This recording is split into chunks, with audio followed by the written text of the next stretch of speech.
friends, and welcome back to the Winfield Public Library Summer Reading Programs. Today we're going to dive deep into a type of art made in Peru. This art is called Arpillera, and it is a hand-stitched piece of art that will depict the lives of the women in Peru. Sometimes it's landscapes, sometimes it's specific stories.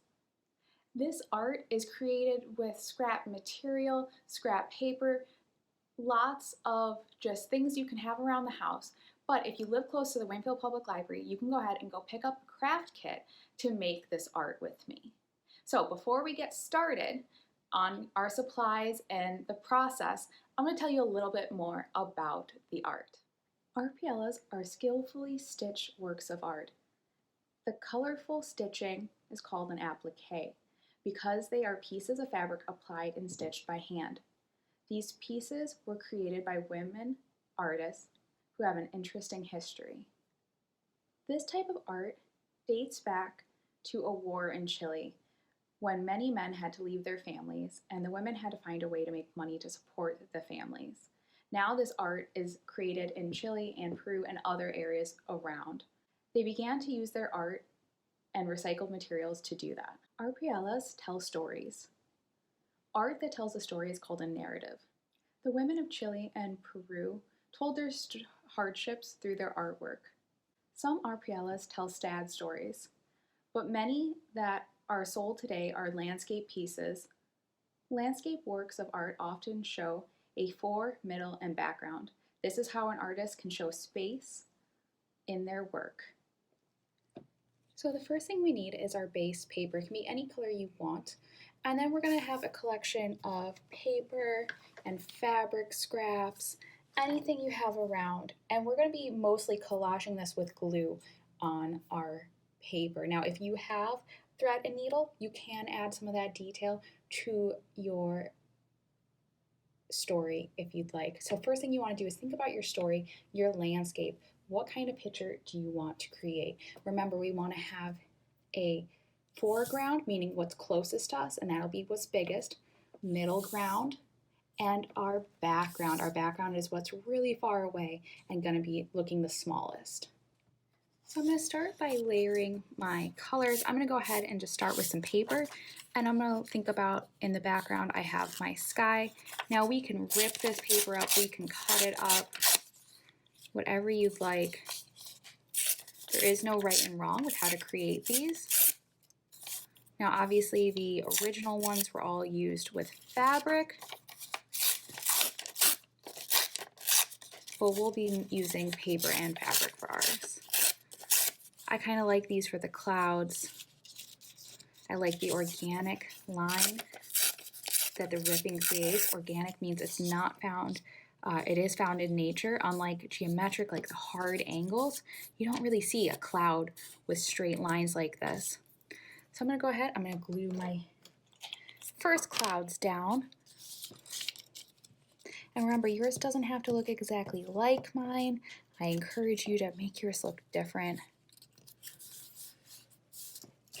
And remember, overlap the pieces.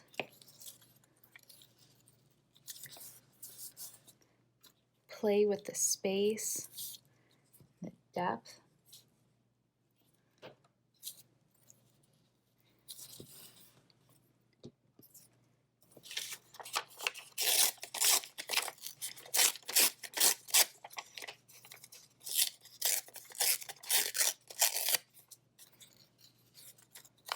And don't just glue it down in the first way that you see.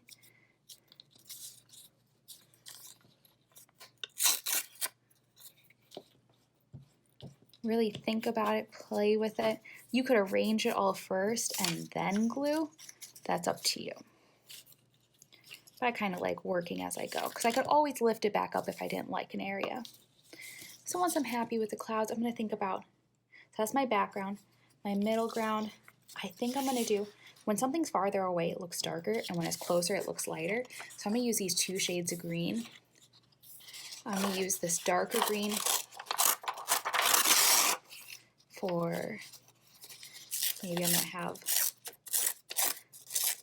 you could do mountains Or maybe just gonna, and I'm not gonna worry about the edge of the page right now.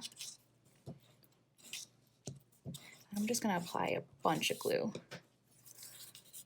I'm gonna let them go off the edge.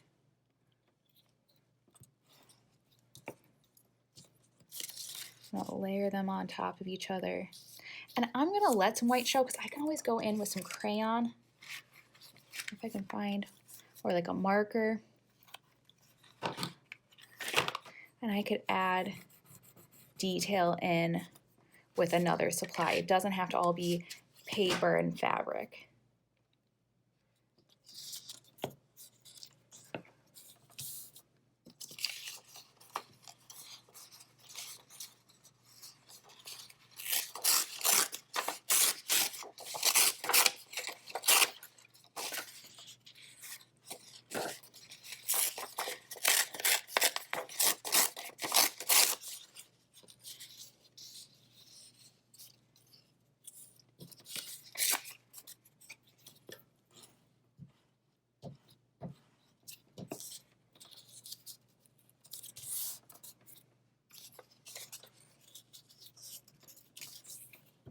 And don't be afraid to layer. When you really layer these on top of each other, that's what's making it look fun and come to life. So now I'm done with my middle ground, and I'm going to add my foreground. Oh, I like that.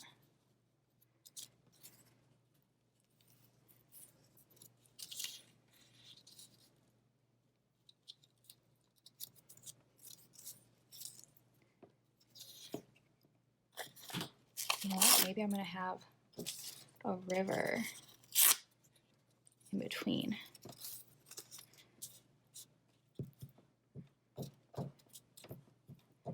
And see, I'm creating as I go. And when something's in the distance, remember, it looks smaller. So if I'm having a river come here, it's smaller as it's further away, gets bigger as it comes closer.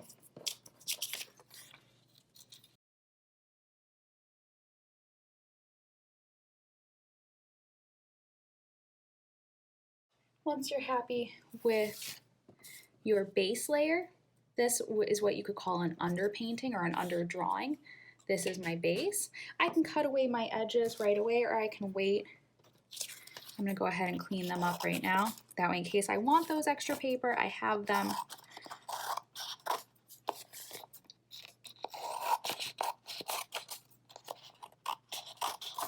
And now we can go ahead and we can start to add our details on top. We can do this with fabric, other found objects in your house. You can use yarn. Maybe this is from that weaving project that we did at the library. So there's lots of different options of what you can put on top. So now that I've searched, I found some things I thought could be really nice. Some little scrap flowers I have.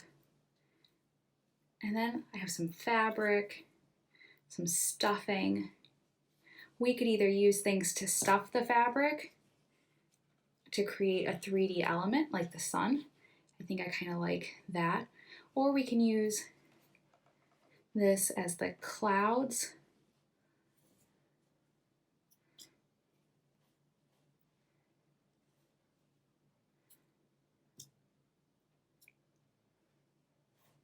Kind of like the mixture and the texture.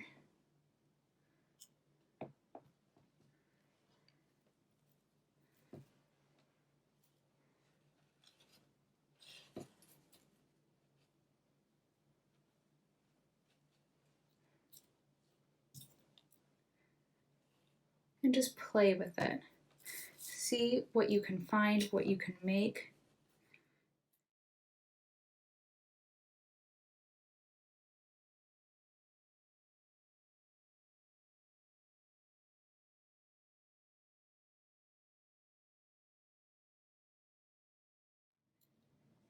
And if you only have white fabric, you could go ahead and take a marker to it and mark it up. But I really like how these sheer fabrics are looking with the edges and then with the layers. So I'm gonna go ahead, just like I did with the paper, trim off the extra, just so it looks nice and clean.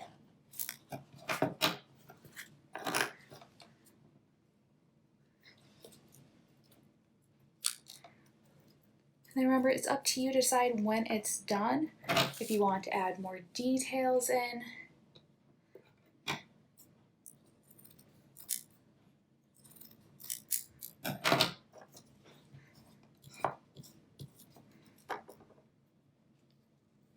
So take your time, decide what you want to add where, and be creative.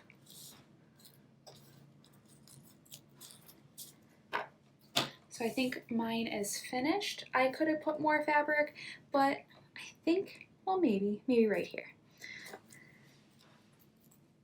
See?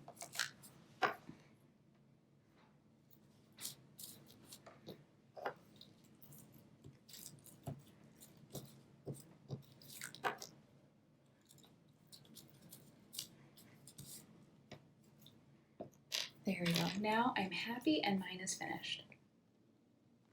So here is my finished art.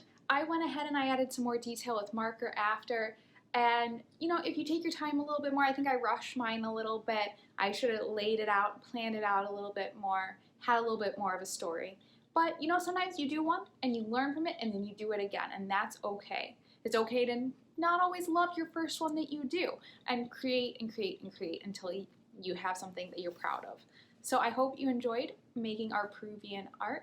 And remember, if you want to show us yours, post it on the Winfield Public Library's Facebook page and tag Choate Studio. I'd love to see it. And I hope to see you next time. Bye, friends.